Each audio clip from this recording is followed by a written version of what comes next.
Get out. You're no daughter of mine. My mother's voice is a furious roar, her face flushed with anger as she glares at me, clutching a kitchen knife in both hands, the tip pointed directly at me. I can't support a leech that doesn't even contribute to living expenses, she yells. Not only do I contribute to the household expenses, but over half of my income, $3,000 a month, goes to this house. I've explained this to her countless times, but it never sinks in. She's lost her temper before, but I never imagined she'd wield a knife against me. I carefully maintain my distance, trying not to provoke her further, her cutting words ringing in my ears. If I knew you'd become such a parasite, I would have never given birth to you. My name is Catherine, and I'm 29 years old. Through hard work, I've become a systems engineer at a major corporation, inspired by my father, who always had a passion for computers. He loved tinkering with machines since he was a child.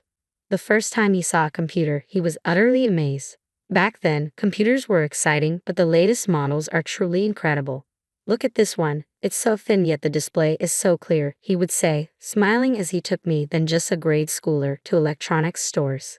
He'd show me the newest computer models, pointing out their features and teaching me about them. Seeing my father so enthusiastic about computers piqued my interest. My father, usually a man of few words, would always open up and teach me a lot about computers. Soon enough, I realized I was better at using computers than most of my peers, which further fueled my desire to delve deeper. I went on to major in engineering in college. When job hunting, I naturally gravitated towards computer-related fields. Now, I work happily as a systems engineer at my current company. While most of my work is remote, I've achieved significant results compared to my peers. Occasionally, I'd visit my childhood home and chat about work with my father. Those were the good times. But one day, he suddenly collapsed. I got a call from my mother and rushed to the hospital. Is Dad okay? He just dropped. I called 911 right away. They started tests as soon as we got to the hospital. They said it seems to be a subarachnoid hemorrhage and he needs immediate surgery. He's in the operating room now. I just don't know how we're going to get by from now on. Oh no, Dad, I thought, hoping and praying for my father's safety as I waited. A few hours later, the doctor came out and updated us on his condition. While the surgery was successful, they said there might be lasting effects like difficulty moving his limbs. At least he was alive, and for that, I was grateful. At my side, my mother remarked, I wonder how he's going to manage work now. I'm worried if he'll ever be able to work like before. What am I supposed to do if our main source of income is gone? It was always like this with her, always thinking of herself before anyone else. Seeing her like that just broke my heart even more. During my father's hospitalization, I noticed that he indeed struggled with his limbs, just as the doctor had warned. He worked hard in physiotherapy before his discharge, but it seemed the after effects were here to stay. Throughout his hospital stay, my mother would drop off just the bare essentials for him and leave almost immediately. Considering his commute to his current job and his physical condition, my father decided to retire early. With his need for constant care, I had a discussion with my mother about his future. With his condition, it's hard for him to live on his own, so I hope you can help take care of him, Mom. I wasn't really expecting a response to begin with. I'm quite busy with various things, so I can't possibly take care of your dad. My mom dismissed the idea instantly. I felt disappointed. She was never the type to prioritize family. Even when I was little, she always placed herself first. However, I believed that she loved my father and thought she would lend a helping hand now that he was in this condition, but my plea for her to help take care of him was rejected as well. That's the way it is, huh? Got it. In that case, I'll come live there and take care of Dad myself. When can you come? Since my job is primarily remote, I figured I could balance work and caregiving as long as I had a computer and a stable internet connection. I knew life would be tough balancing work, caregiving, and house chores, but I decided to move back to my parents' house for my beloved father. The day I moved back, while I was sorting out my belongings, my mom talked to me. Hey, about meals, make sure we can eat by 7 a.m., okay? It's good to have a balanced diet with grilled fish, salad, and stuff for breakfast, considering our health. And please make sure to put the garbage in small bags and take it out frequently. I hate any unpleasant smells. Also, we need to clean the house every day. Ah, I'm glad you came back home, she said. She could take care of herself. But her attitude changed quickly, and she started to offload all the household chores onto me. However, despite her demands, I couldn't help but notice how dirty the house was. It seemed like she hadn't been doing any house chores at all.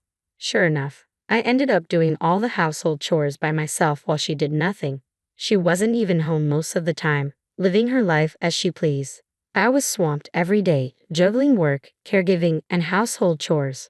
My slightly thinner father would say, "I'm sorry for causing you trouble. You have your job too." But I just shook my head slowly and smiled at him. "Don't apologize, Dad. It's not your fault. I'm glad I came back home. I enjoyed talking with you." Hearing this, my father seemed a bit relieved. His condition wasn't so severe that he was bedridden or unable to eat by himself. I only had to assist him a little in his daily life, so it wasn't extremely tough, and I was happy to spend a lot of time with him, just like when I was a child. On the other hand, my mother, who did nothing, would still find things to complain about. "Catherine, your cooking is kind of bland and simple, isn't it? I wonder if Dad is getting enough nutrients from such a menu for a sick man like your dad. Don't you think you should add more variety to the meals?" What a pity for parents to have such an undutiful daughter. She made these comments while gobbling down my cooking.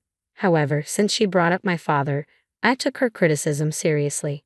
Considering his age and reduced appetite, I thought it might be easier for him to eat if I prepared more small dishes rather than big platters. With this in mind, I increased the number of dishes, but my mother didn't say anything. Instead, a few days later, she commented, "The meals recently have too many dishes. Your dad and I are old. We can't eat this much. You've been living alone until now. Don't you know how to save money?" While she was clearing her plate, I couldn't help but retort, "It's not that. You told me to add more side dishes for dinner. I'm just preparing more small bowls so that Dad doesn't get tired of the food and to stimulate his appetite." Then Mom let out an obvious sigh and stood up from her seat. "What an attitude. It's as if I've been nagging and you're doing it reluctantly. That's so patronizing. I can't believe it. You take every little opinion as a complaint. That's why you're still not married." Expressing her anger with her whole body, Mom stomped her way to the sofa in front of the TV. Of course, the dishes were left on the table just as they were. Mom, now sitting heavily on the sofa, looked straight at me and yelled just one word, "Coffee." I thought to myself, who does she think is going to make it for her? As I cleaned up the table. Then Mom threw a cushion at me from the sofa. "Come on, hurry up and make the coffee. You're almost always home and not going to work. You say you're taking care of Dad, but I bet you're just after his retirement money. And yet, you don't even do the housework properly. You're really unreasonable." "Not this talk again. I've told you I've switched to working from home. When I'm in my room, I'm in meetings or working." No matter how I explained it, Mom refused to understand anything about working from home. In her mind, I had apparently moved back home under the pretense of caregiving, not contributing to living expenses, and was a disappointment to my parents. In reality, I am the one taking care of Dad. So why does she think I have access to and am misusing his retirement money? At the end of the day, it's me who's taking care of Dad, earning money for my parents' living expenses, and doing all the housework. I've been swung around by Mom's whims since I was little, but I've reached my limit. I feel bad for Dad, but I can't live with the three of us in this house any longer. A few days after making up my mind, I accompanied Dad to his physical therapy. He has the will to do it, and although we can't expect dramatic improvements, at least he's not getting worse. The doctor encouraged us to keep up the good work. When we returned home, we crossed paths with Mom, who was hurriedly leaving the house with big bags in hand. It's not unusual for Mom to be out of the house, and she often comes back with big bags from department store shopping sprees. So I didn't think much of it. However, the next day when I finally decided to go shopping and open my closet, I realized all my cherished bags and accessories were gone. What? Why? I don't wear them all the time, and I haven't changed their location, so they should definitely be here. Suddenly, I recalled the image of my hurried mother from the previous day, and with a hunch, I confronted her. "Mom, did you go into my room yesterday?" "What's with the sudden question?" she snapped. "In the first place, this is my house, and I'm free to enter any room I want." "Then what's in that bag?" I asked, pointing to the high-end brand bag she was holding. "You sure had the money to buy luxury items. You're always telling me not to waste money." "That's right. Since you waste money, I had you compensate for it." Confused by her words, I furrowed my brows, and Mom started laughing gleefully. "You had some pretty good bags, didn't you? Even just the bags and accessories amounted to a good sum of money." Mom had sold my accessories without my permission and used the money to buy things for her hobbies. I was furious and shouted, "What's this? I can't believe it. You stole and then sold them. That's worse than a thief. Give them back. Pay me back." Then, Mom twisted her face like a demon and yelled, I can't believe my own daughter is talking back to her mother. When I was a child, I absolutely obeyed my parents. I worked for my parents. I took care of them. And yet you do nothing but complain. She hit the table with all her might. Then why don't you help take care of Dad for once, huh? Do you remember ever taking care of him since I came back? Who prepared his clothes for changing? Who supported his chair when he stood up? You don't even do that much, and you say you're taking care of him. You're the one being taken care of the most in this house. Unable to hold back any longer, I too slammed my hands down on the desk, glaring at my mother. She had a bad relationship with my paternal grandmother and was treated harshly, similar to what you might call harassment from the mother-in-law. I couldn't say anything about that, but the one thing I couldn't accept was her claiming she was taking care of my father. My father had given up on receiving care from my mother long ago. Still, he tried his best to engage in small talk, bringing up topics from TV shows or stories he heard from friends during rehab. But as soon as my father would start talking, my mother would swiftly disappear from the scene. I wondered how she could claim she was taking care of him so confidently when she wasn't doing anything. While I was lost in thought, my mother remained silent. Slowly, she took her hands off the desk, turned her back to me without saying a word, and headed toward the kitchen. Is she just going to give me the silent treatment and run away from this discussion? I thought, sighing. Unexpectedly, my mother returned quickly. She approached briskly, holding a kitchen knife in both hands. Mom, her face, now turned a deep red, was like nothing I'd ever seen before. Shaking with anger, she yelled at me in a voice louder than I had ever heard from her. Get out of this house, you parasitic leech. Living here, just waiting for your father's retirement funds. In that moment, I realized none of my words had reached her at all. To my mother, no matter how much I cared for my father or how much I worked, I was nothing more than a pest. I'll find a new place and leave as soon as possible. I slowly backed away, saying this while creating distance between us.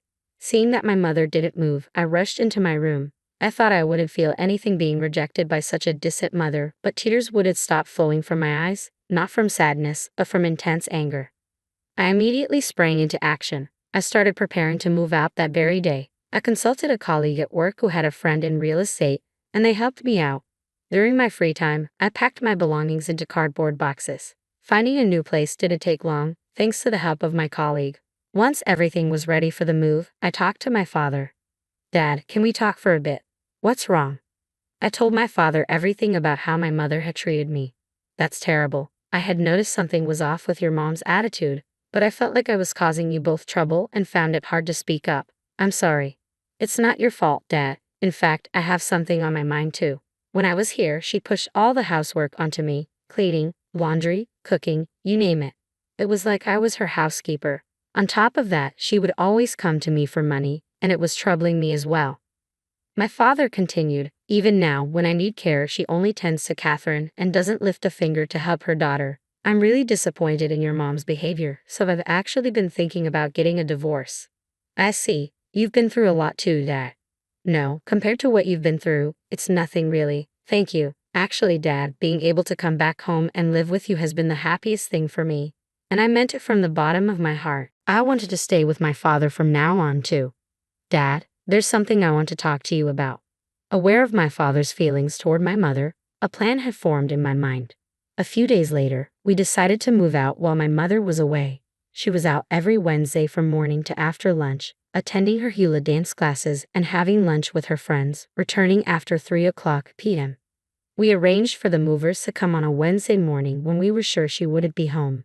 They loaded our belongings onto the truck. As I realized this was my last time in this house, I felt a pang of sadness. I got into the rented car. I wasn't alone. My father was with me. Since both of us wanted to get away from my mother, we decided to move out and live together, just the two of us. In the car, my father spoke. Catherine, was this the right choice? You could have taken this chance to free yourself from the burden of taking care of me. Don't say that, Dad. I want to live with you. That's my greatest happiness. Let's work hard together from now on. Thank you. The move was over by the afternoon, and we sat down to eat the takeout lunch we bought, chatting away. Sorry about today. We didn't have much time, so it's just convenience store lunch boxes. I remember those. I used to eat them often before Catherine came back. I couldn't find the time to cook because of work. Your mom always had something to say about it, though. Dad laughed as he said this. Even such simple conversations made the meal taste delicious. After taking a break, we started to unpack and settle in. When the phone rang, it was from Mom. I picked up and switched to speakerphone so Dad could hear her. Hello. Why are you two suddenly gone? Mom's voice sounded frantic over the phone. Why are both here and Dad's things gone? What does this mean? Dad and I decided to move out together. It seemed like the right time, especially since you told me to leave anyway. Is there a problem? You don't have to worry about caregiving or living expenses anymore. What am I supposed to do about my living expenses without Dad? I'm relying on his pension and retirement fund. Where are you now? Why don't you handle your own affairs? We're already in our new place. I won't tell you where, but we bought a condo in a high-rise. A condo? In a high-rise? That's where rich people live. Don't joke around. There's no way you two can afford that. Mom clearly didn't believe us, but it was the truth. We had moved to a high-rise condo as close as possible to the hospital where Dad was receiving treatment. I've said this many times before, but I have a steady job. You called it a side job, but the company I work for is quite large, and I've been working there long enough to be entrusted with significant responsibilities. You might not remember, but the $3,000 I put into the account every month was for me, not Dad. I thought that was Dad's pension. The balance is high because of his retirement fund, right? Dad's salary was never that high, right? And the retirement fund, it was gone the month after he received it. I saw the credit card statement. It was all spent on designer bags, so it must have been you who used it up. That's why I've been supporting the family. I didn't know. No one told me anything. Explaining further seemed pointless, so I continued. It's not that you were told. You just didn't want to listen. I've told you many times. Dad told me about it. Even though he was working and you were at home, you were always out playing with friends. He said your spending habits were so bad that he had to manage the finances. And when you couldn't go out and play as you liked, you went around calling him a male chauvinist. Yet now, all you can think about is money, Catherine. You deceived me. Knowing all this, if you have so much money, come back home right now. For Mom, family seemed to be just a wallet. She never worried about Dad's condition, only about money. Yet she was sloppy with managing the bank book and thoughtlessly used the credit card without seeing any issues. I couldn't believe how she had managed to live her life like this. Dad, growing impatient with the endless conversation, stepped in. I thought you might listen if it was our daughter talking, but I was mistaken. We've been together for a long time, and for that, I'm grateful. From now on, you can live your life however you want, and I won't interfere. Let's get a divorce. Divorce? What about my living expenses? You'll be able to live without me. I'll send the divorce papers later, just sign them. She truly only thought of herself. As I stood there in disbelief, Dad ended the call without another word. I'm sorry for making you feel bad, Dad said quietly. With those words, my father spoke, and I replied, Thank you, Dad. The next day, we headed to the hospital for Dad's appointment. I never expected to live in such a convenient place, Catherine. Thank you. I thought it would make your life easier, Dad. Plus, living here is much more affordable than in a downtown high-rise, so we'll be more comfortable. We left the house and arrived at the hospital in about 10 minutes. The automatic doors opened, and to our surprise, Mom was sitting on a chair near the entrance. She had apparently been waiting for us since morning. As soon as she saw us, she stood up abruptly and walked towards us. The phone call yesterday left me stunned. I haven't heard anything about your salary or you leaving with Dad, Mom demanded. Her hand suddenly grabbed mine, and she insisted, Let me live in the high-rise too. I remained calm, beyond anger.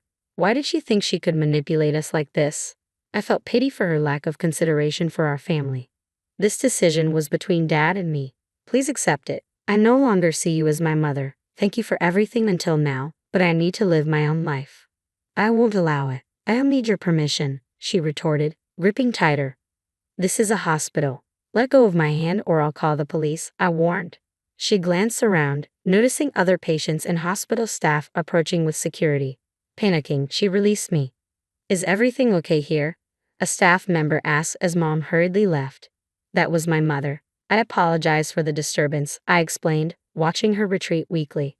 In the following days, Mom attempted to lurk around the hospital, seeking us out but only asserting herself against those she deemed weaker. After being rebuffed by security and confronted by other patients, she stopped coming. That hospital visit marked the last time I saw her. Dad consulted a lawyer and pursued divorce earnestly. Despite Mom's protests and demand for alimony, she learned from the lawyer that her position was untenable. She tearfully pleaded for help, but the lawyer directed her to local support services, and the divorce proceeded without her consent. Several months after the hospital incident, the divorce was finalized. Dad decided to sell the house, which Mom vehemently opposed at first. However, upon realizing she would receive a substantial sum from the property division, her attitude swiftly changed. It was unsettling to see her transform into a stranger, solely focused on money until the end. After selling the house, we've been living in harmony, Dad remarked. Life settled into a routine of work, housekeeping, and caregiving. The support services here were better than in our old neighborhood, allowing me to manage work more consistently with the help of daytime caregivers. Dad's health gradually declined due to aging, prompting discussions about possibly moving him to a care facility. Just as we adjusted to this new normal, an unknown number called. Assuming it was work-related, I answered, only to hear my mother's voice. Catherine, I'm almost out of savings. It's only been a few months since we sold the house, and it's almost gone. Can you lend me some money? Consider it your final act of kindness to your mother. I don't have any money left to give you. Dad and I are finally happy. Please leave us alone, I responded firmly. Leave us alone? How dare you speak to your mother like that? Giving me money shouldn't be a problem for you, Catherine. What's the point of working at such a good company if you can't support your own mother? Don't contact me again. I was too exhausted to argue further. I ended the call and blocked her number. Despite my efforts, she kept changing her number and calling back. She eventually figured out how to bypass the block, turning it into a frustrating game of evasion for me. Eventually, I changed my own number, effectively ending the calls. In the following months, Dad heard snippets about Mom through mutual acquaintances. It turned out, after her savings dwindled, she moved into a modest apartment in the suburbs. Despite never having worked before, she managed with a part-time job, barely making ends meet. It seems she's finally learning to stand on her own, Dad remarked. I guess I might have spoiled her too much, I admitted quietly. You might be right, Dad sighed deeply. Are you happy now? I asked, smiling gently at him. Absolutely. Thank you, Catherine. I'm sorry for all the trouble life caused you, he replied sincerely.